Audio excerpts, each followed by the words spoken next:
सो बच्चों integration is जो physics में एप्लीकेशन आता है इंटीग्रेशंस का, वो ये होता है कि दिस इज एडिशन।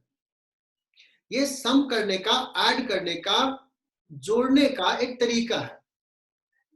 थोड़ा सा हिंट मैं शायद पहले लेक्चर में दिया था। सो दिस इज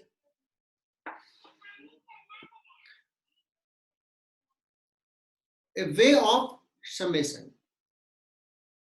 है ना। फिजिक्स में हमें इसी की जरूरत पड़ेगी, बट मैथ में इसको एक और तरीके से देखते हैं। तो एक्चुअली इंटीग्रेशंस का देखने का दो पॉइंट ऑफ व्यू है। पहला पॉइंट ऑफ व्यू ये है कि this is a way of summation, one point of view, है ना। This is two point of view.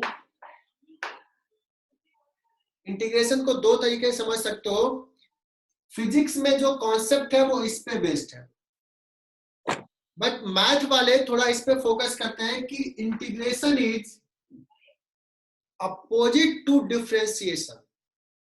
सारे बच्चे एकदम ध्यान से सुनना, ये बहुत हेल्प करेगा। Integration is opposite to differentiation, that means inverse process of differentiation.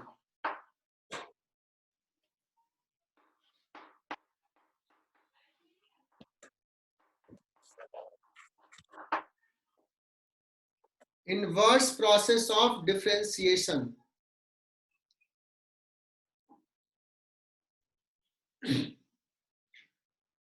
ठीक है बच्चों, ये डिफरेंशिएशन का उल्टा है। ये समझाऊंगा मैं, डिटेल में समझाऊंगा कि ये पॉइंट ऑफ व्यू क्या है और ये कैसे हेल्प करेगा हमें। ये हेल्प करेगा कि हाउ टू इंटीग्रेट, उसमें बड़ा हेल्प करेगा, बड़ा इजीली ये बता देगा, फॉर्मूला याद रखने में बहुत हेल्प करेगा ये। सो ये कॉन्सेप्ट हम डिस्कस करेंगे, बट हम फिजिक्स वाले मेन कॉन्सेप्ट ये वाला डिस्कस करते हैं। मेन कॉन्सेप्ट तो यही है, this is way of summation. तो बच्चों हमारा जैसे डिफरेंशिएशन में हमने किया था, सबसे पहले व्हाट इज डिफरेंशिएशन ये समझा था, फिर how to differentiate, and last में हमने डिस्कस किया था एप्लीकेशन। एप्लीकेशन पार्ट बहुत ज्यादा डिटेल में नहीं गए, बिकॉज हमें तो यूज करना ही है आगे। देन इंटीग्रेशन में भी यही होगा कि व्हाट इज इंटीग्रेशन। मैंने हिंट दिया था, मैं फिर से बोल रहा हूं।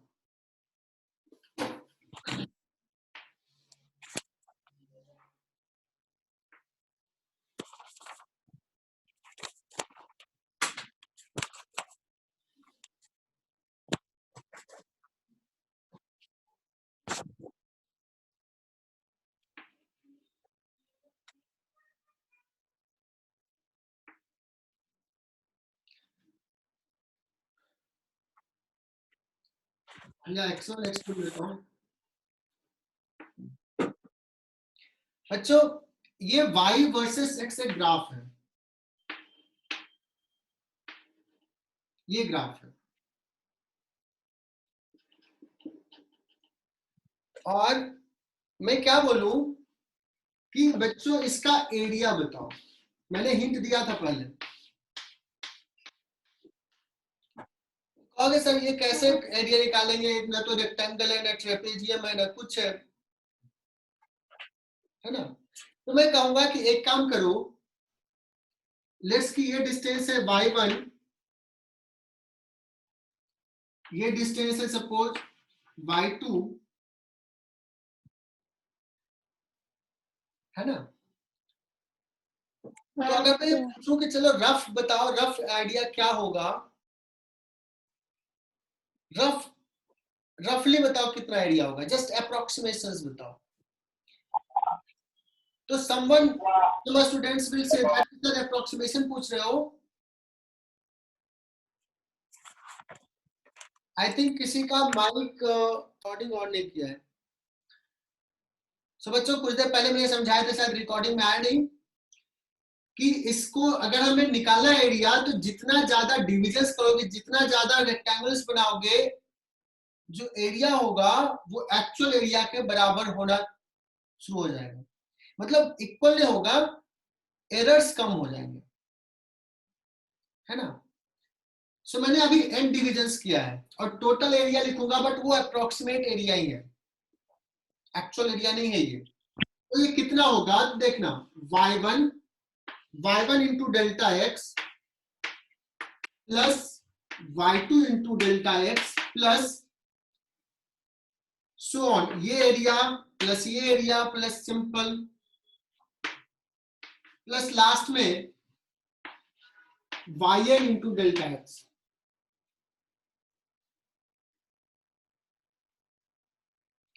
n डिविजन हुआ, n टर्म्स आया, n रेक्टेंगल बना है, n,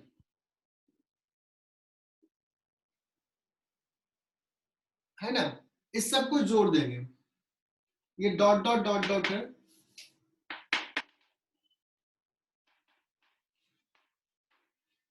और तुम लोगों ने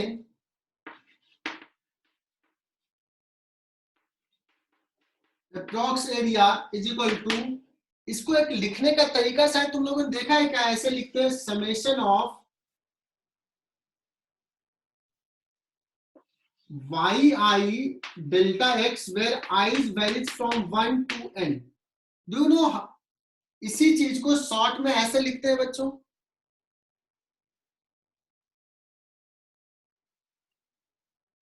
कितने लोग ये जानते हो कि इसको ऐसे लिख सकते हैं, ये समेशन का साइन है। How many of you knows that? तो मैं एक बार फिर से बोल देता हूं, when n tends to infinity, या कह सकते हैं delta x tends to 0, then the error tends to 0, delta x tends to 0 होगा तो जो एरिया हो जाएगा उसका एरर हम जो निकालेंगे एरिया, वो एक्चुअल एरिया के बराबर हो जाएगा। सो ये approximate area will turns into actual area when limit delta x tends to 0 summation of yi delta x, I varies from 1 to n, n tends to infinity। अब बच्चों देखना, देखना मैथ कितना ब्यूटीफुल है। ये जो टर्म है ये बता रहा है एक्चुअल एरिया ऑफ दिस, लेकिन ये लिखना क्या कंफर्टेबल है? 2 पेज भर जाएगा इतना बड़ा लिखने में, 1-2 दिन लग जाएंगे लिखने में। Limit delta x tends to 0 बोलने में भी इतना टाइम लग रहा है, तो दिस इज नॉट कन्वीनियंट। इसको थोड़ा सा सिंपल वे में लिखते हैं, थोड़ा कन्वेंशंस बनाते हैं। सारे बच्चे ध्यान देना, जब डेल्टा एक्स टेंस टू 0 होता है तो ये इसको क्या लिखते हैं बच्चों, डेल्टा एक्स को dx। तो सबसे पहले मैं डेल्टा एक्स को क्या लिख दिया, dx। i का मतलब कोई भी 1 2 3 4 कोई भी, जनरल y, एनी y, ये ith कर रहा था तो ये yi को सिंपली लिख दिया कोई भी y। देखो ये लिख लिया। ये जो साइन है सिग्मा का, समेशन का सिग्मा बोलते हैं, है ना। ये सिग्मा का साइन थोड़ा लिखने में, अच्छा से डायग्राम ड्रॉ करने में तुम्हें टाइम लगेगा, तो मैं थोड़ा स्मूथ कर देता हूं। देखना ऐसा है ना, मैं थोड़ा सिंपल कर देता हूं ऐसा, ये तो ड्रॉ करने में मजा आएगा। सो यही जो साइन ऐसा था इसी को हमने क्या कर दिया, ऐसा कर दिया। ये i is equal to 1 corresponds to x1, i is equal to n corresponds to xn। तो इसको बोलते हैं लिमिट, कहां से कहां एरिया निकाल रहे हैं, x1 से लेकर के xn, और लिमिट डेल्टा x तो ऑलरेडी यूज कर ही चुके हैं कि डेल्टा x को dx लिख लिया। सो बच्चों दिस इज एक्चुअल एरिया।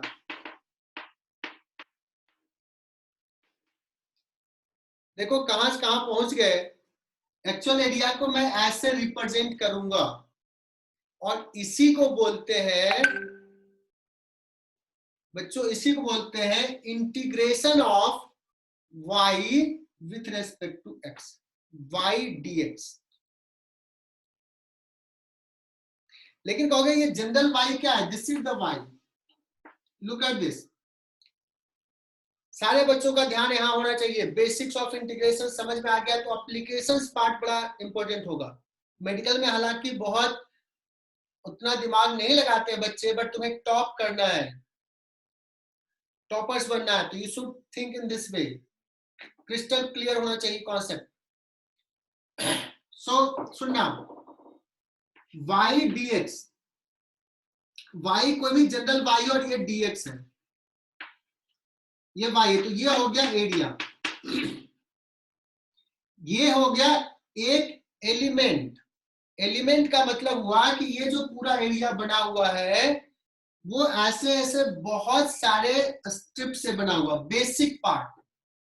जैसे एक बिल्डिंग बनता है तो बहुत सारे ब्रिक लगा दिए, तो ब्रिक को कहेंगे कि उस बिल्डिंग का एलिमेंट है, वैसे वैसे एलिमेंट से पूरा बना है। जैसे बायो में तुम पढ़ते होगे टिश्यू या कुछ, क्या होता है बेसिक एलिमेंट हमारे बॉडी का, क्या है जिससे पूरा बॉडी बना हुआ है ना? क्या है बता दो। मैं सेल सेल बायोलॉजी नहीं पढ़ाते हैं पाठक से शुरू में, तो बेसिक एलिमेंट। तो वैसे ही एलिमेंट कि ये पूरा एरिया ऐसे ऐसे बहुत सारे स्ट्रिप से बना हुआ है।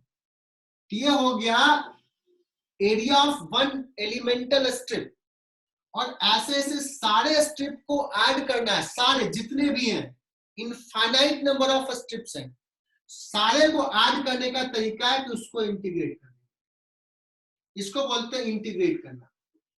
ऐड करने का तरीका मतलब इंटीग्रेट। ये बता रहा है कि ऐसे ऐसे जितने एलिमेंट है सारे एलिमेंट को ऐड करना है। So we represent like this. So I hope कि ये क्लियर हुआ कि what is integration. Integration is, हालांकि मैं अभी एरिया की बात कर रहा हूं, कुछ भी हो सकता है, कोई भी चीज को ऐड करना, बेसिक एलिमेंट से जो बना हुआ सबको ऐड करना है, तो एक बेसिक एलिमेंट लिखेंगे और उसको इंटीग्रेट कर देंगे। ठीक है, ओके। सब हम लोग आ जाते हैं बच्चों। ये हो गया इंटीग्रेशन का साइन। y को इंटीग्रेट कर रहे हैं x के रेस्पेक्ट में, तो y dx। Okay, so this is called integral operator. किसको इंटीग्रेट कर रहे हैं? y को। और ये कुछ लिमिट दिए थे x1 से लेकर के suppose x2, so this is called lower limit and this is called upper limit.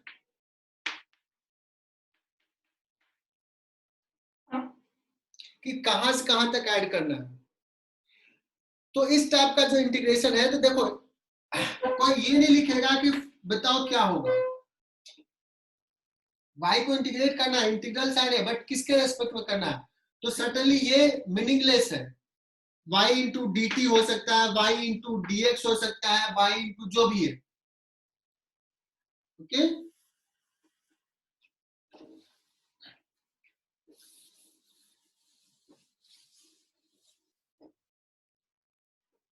तो आई होप कि ये क्लियर हो गया कि इंटीग्रेशंस में ये dx dt ऐसा पार्ट आएगा ही आएगा।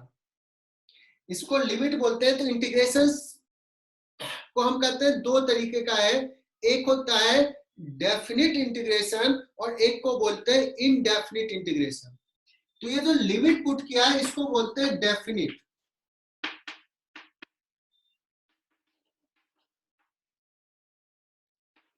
जहां पे लिमिट पुट किया हो उसको बोलेंगे डेफिनिट इंटीग्रेशन, और विदाउट लिमिट भी हम लोग निकालते हैं, सिंपली रहेगा y dx, लिमिट नहीं पुट किया हुआ।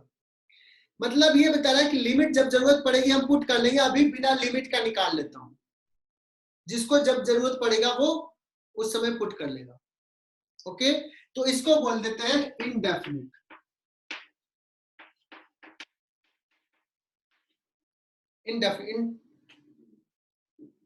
इनडेफिनिट इंटीग्रेशन है ना। तो बच्चों हम हर बार लिमिट पुट करके क्यों निकालें, हम क्या करते हैं पहले सीख लेते हैं और फिर जब लिमिट पुट कर कहां से कहां करना है तो वो हम बता देंगे। तो बच्चों ये हम बस सीखना यही है, और जब ये निकाल लेंगे तो ये डेफिनेट हम निकाल लेंगे इजीली, बता दूंगा कि कैसे निकालना है। तो अभी के लिए सिर्फ हम ये बता दिया कि लोअर लिमिट है या अपर लिमिट है। We will discuss, we will come back on this when we will discuss this completely. So हमारा पूरा टाइम इस पे जाएगा इंडेफिनिट सीखने में ही, और जब ये सीख लेंगे तो ये बस वैल्यू पुट करना है और कुछ एक्स्ट्रा नहीं है तुम्हारे लिए। ठीक है बच्चों, सो ये नोट डाउन करो। इंटीग्रेशन क्या है, मीनिंग हमने क्लियर किया कि integration is a way of summation, add करने का तरीका। वहीं से मैंने डिफाइन किया, सिंबल दिया, कैसे लिखते हैं, इंटीग्रल ऑपरेटर कैसे लिखते हैं वो बताया। लेकिन एक दूसरा पॉइंट ऑफ व्यू भी देख लेते हैं, मैं जो मैथ वाले ज्यादा फोकस करते हैं। So second point of view क्या बताया, इंटीग्रेशन इज इनवर्स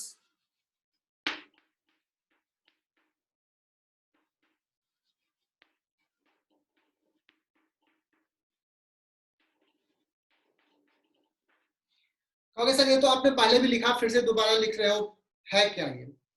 तो इसको मैं एक्सप्लेन करता हूं, सुनना बच्चों। अगर कोई फंक्शन है एफ एक्स, उसको मैं डिफरेंशिएट किया एक्स के रेस्पेक्ट में, तो कुछ अदर फंक्शन आएगा जी एक्स। सारे बच्चे सुनना, बहुत इंपॉर्टेंट। अगर एफ एक्स को इंटीग्रेट डिफरेंशिएट किया एक्स के रेस्पेक्ट में तो इसका आया जी एक्स, मतलब एफ एक्स का डिफरेंशिएशन, सॉरी डिफरेंशिएशन कर रहा हूं, एफ एक्स का डिफरेंशिएशन एक्स के रेस्पेक्ट में जी एक्स है, अदर फंक्शन है। तो इंटीग्रेशन क्या होगा कि अगर जीएक्स को इंटीग्रेट करोगे तो वो एफ एक्स होगा। उल्टा, अगर एफ एक्स को डिफरेंशिएट किए तो जी एक्स है, तो इंटीग्रेशन उल्टा है, जीएक्स को अगर इंटीग्रेट करोगे तो ये एफ एक्स हो जाएगा।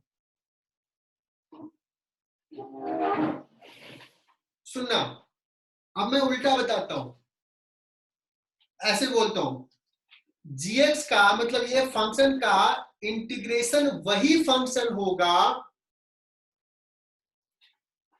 जीएक्स का इंटीग्रेशन वही फंक्शन होगा एक्चुअली जिसका ये डिफरेंशिएशन है।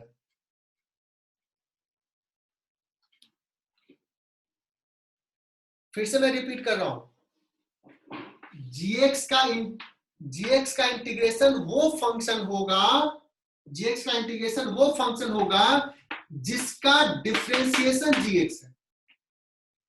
Is it clear?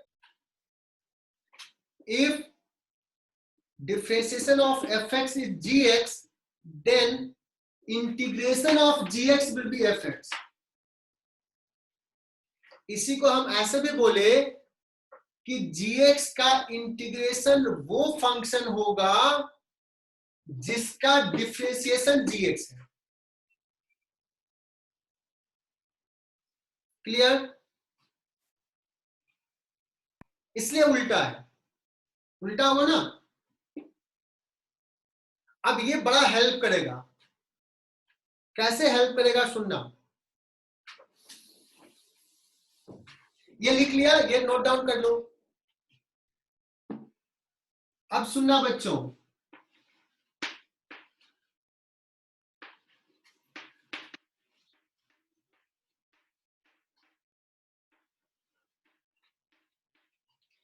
अब देखो लोकेशा मुझसे मान लो कि एक सवाल पूछी कि सर एफ एक्स का डिफरेंशिएशन जी एक्स है, ठीक है, तो हमने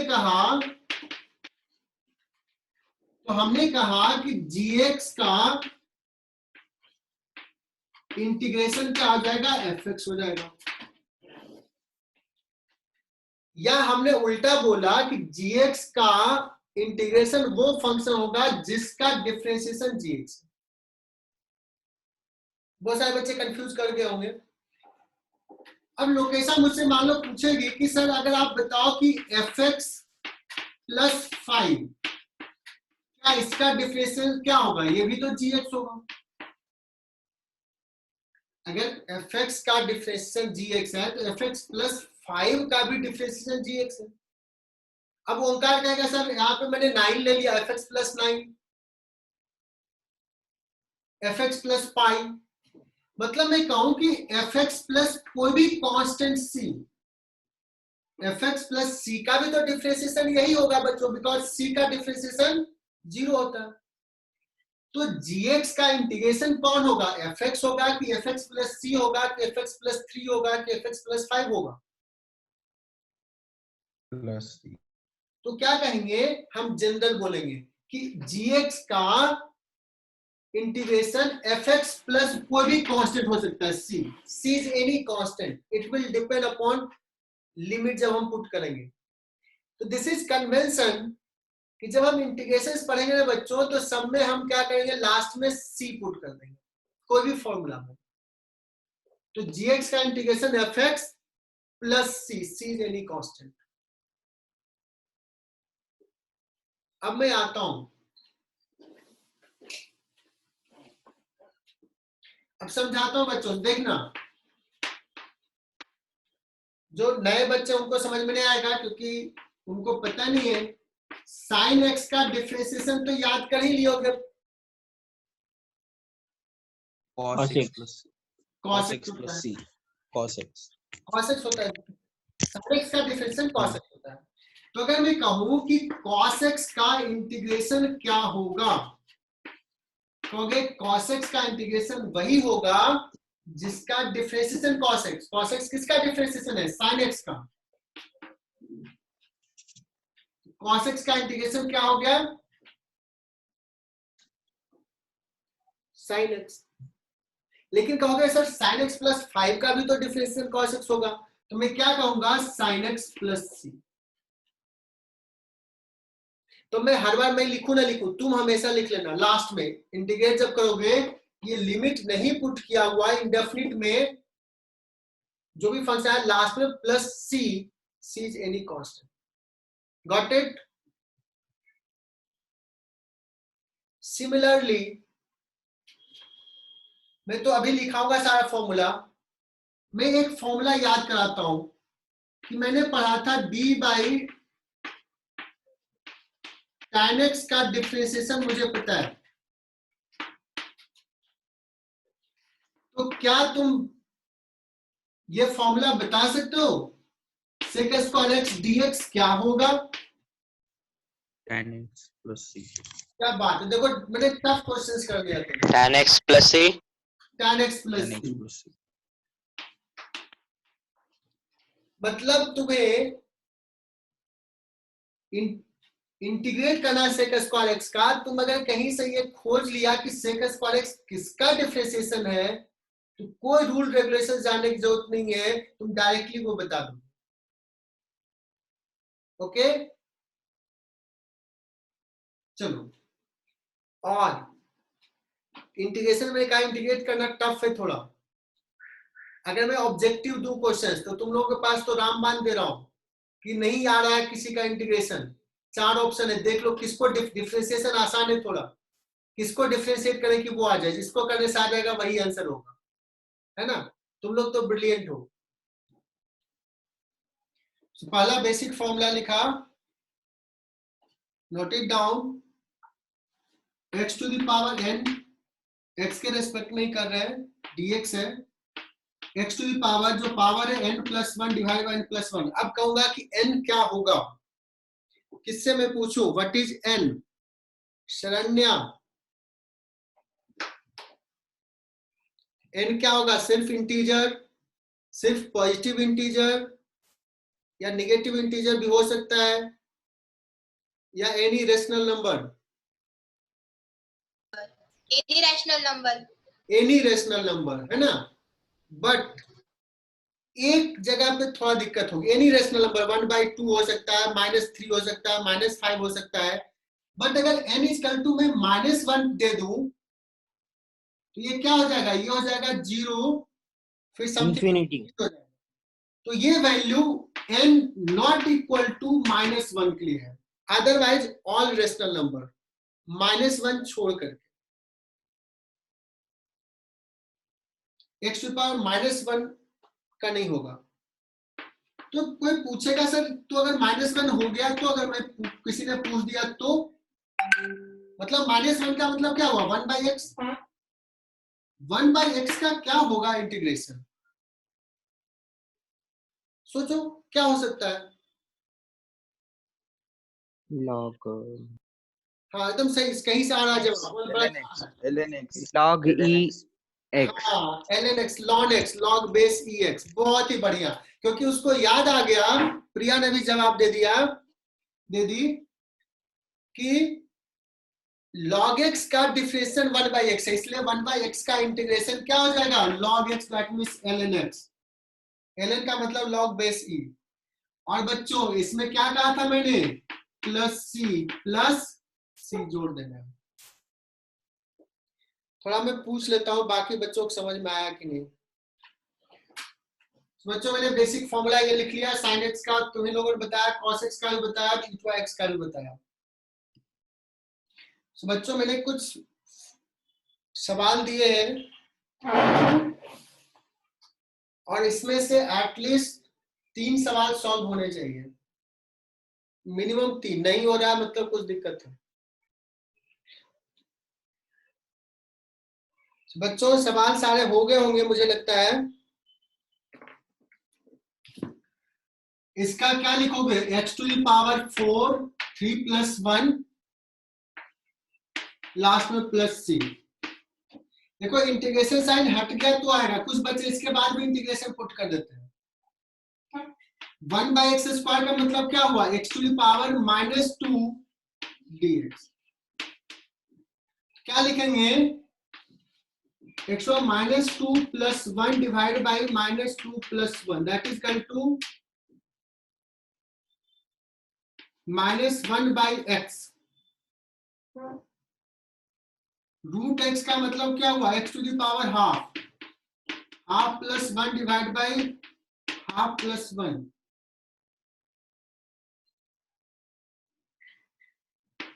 that is equal to 2/3 x to the power 3/2। इसको ऐसे लिख सकते हैं 2/3 into x √x, you can write in this way also। x √x का मतलब हुआ x to the power 3/2,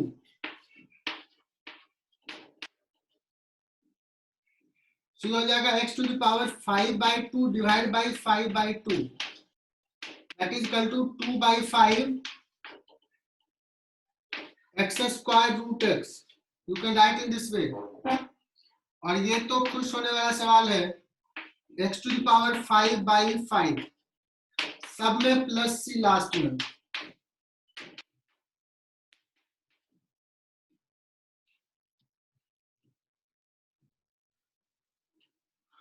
so dx का इंटीग्रेशन क्या हो जाएगा, dx का इंटीग्रेशन सिंपली x, लास्ट में +c है ना। अगर मान लो कहीं सिंपली dy है, इसका इंटीग्रेशन क्या हो जाएगा, सिंपली y, लास्ट में c, ऐसे लिख सकते हो। बेसिक रूल में लिखोगे, जैसा डिफरेंशिएशन में करता था वैसा यहां भी कर सकते हैं। फंक्शन कुछ समेशन या सब्सट्रैक्शन में हो तो वी कैन ओपन दिस,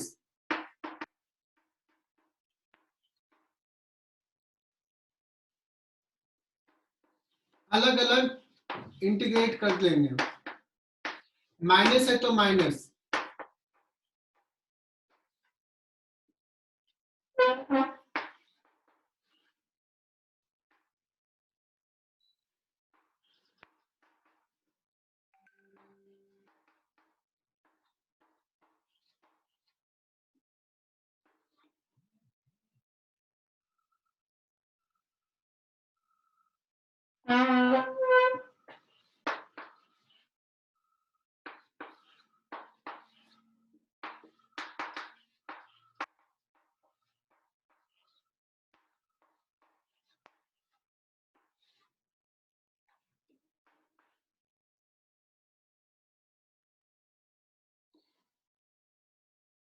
सो बच्चों इसका इंटीग्रेशन बहुत आसानी से निकाल लोगे, ये भी निकाल लोगे। बेसिक रूल 2, इसका क्या होगा, sin x का cos x sin x minus cos x और cos x का प्लस sin x। गुड, सही बताया तुमने। दूसरा इनफैक्ट पहला ये बताना चाहिए था, k into fx dx का इंटीग्रेशन, k इज कांस्टेंट, तो k को हम बाहर ले लेंगे और fx dx कर सकते हैं, है ना, where k is a constant। जैसे मैं किसी से पूछूं what is 3x square dx, वैभव बताओ क्या होगा ये आंसर।